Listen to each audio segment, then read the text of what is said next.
When you decide to marry and commit, you expect a lifetime together, grow old together.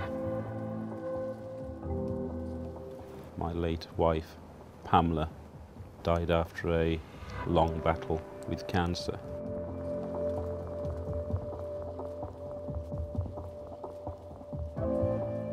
Neil and I went out for a walk one lunchtime. We climbed up to the top of the Pennine Way, miles away from anywhere, and stopped for a picnic. Had a lovely few minutes together, and as we got up from our picnic, Neil said he felt unwell. And 5 minutes later, Neil had a heart attack and died at the top of the mountain.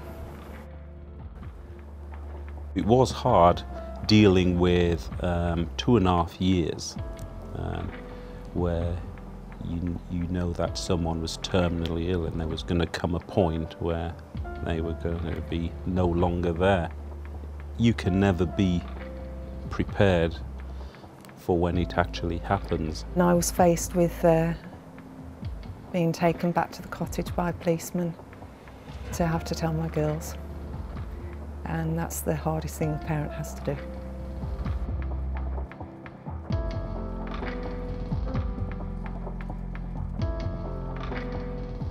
At first you don't really believe it. Seems very surreal.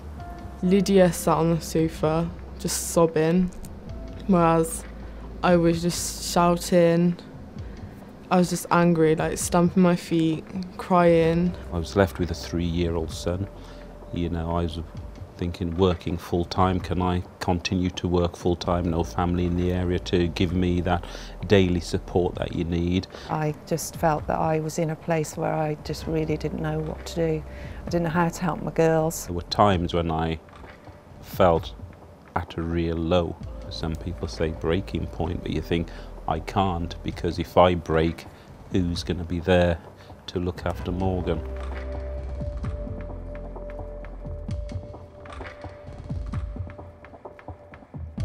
I vaguely knew about Winston's wish, so one day I got brave and I picked up the phone. I never talked to my dad about things like that really deeply, but I could get my feelings out to her. The Winston's wish people to help, and they gave her good advice and things. So I knew I was with other people who's gone through the same stuff as me as well. It was a time where we realised that we weren't on our own, and there was other people that understood what we were going through. When people have gone through it like you have, they can understand what you've been through, and they just know. It's also like when you're at Winston's Wish, it's an appropriate time to talk about it. You know that's what you're there for at the end of the day. So it's an appropriate time to talk about it, to talk about like even after 8 years, I still get upset about it.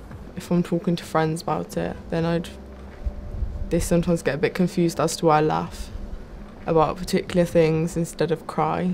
I think Winston's Wish taught you that, because I went through a period of a couple of years where I couldn't even mention the word dad.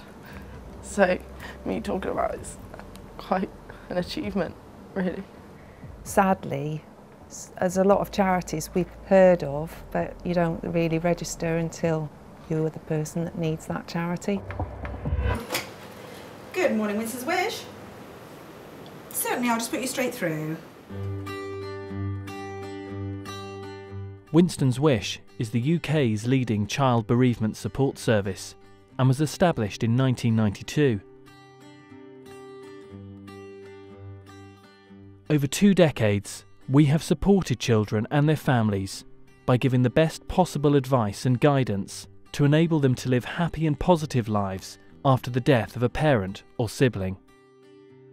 Our dedicated national telephone helpline, which was the first of its kind in the UK, is a lifeline to many families, and our qualified clinical practitioners help families to understand the nature of their loss and provide hope and support for the future. Our individual and group sessions take place both in their own homes and within our offices, where we have a variety of comfortable spaces, creating an atmosphere where children can share their thoughts and feelings, whilst the residential and day groups give parents and young people the chance to interact with others who've experienced the same difficulties. If you're concerned about a bereaved child and need support, please get in touch with Winston's Wish.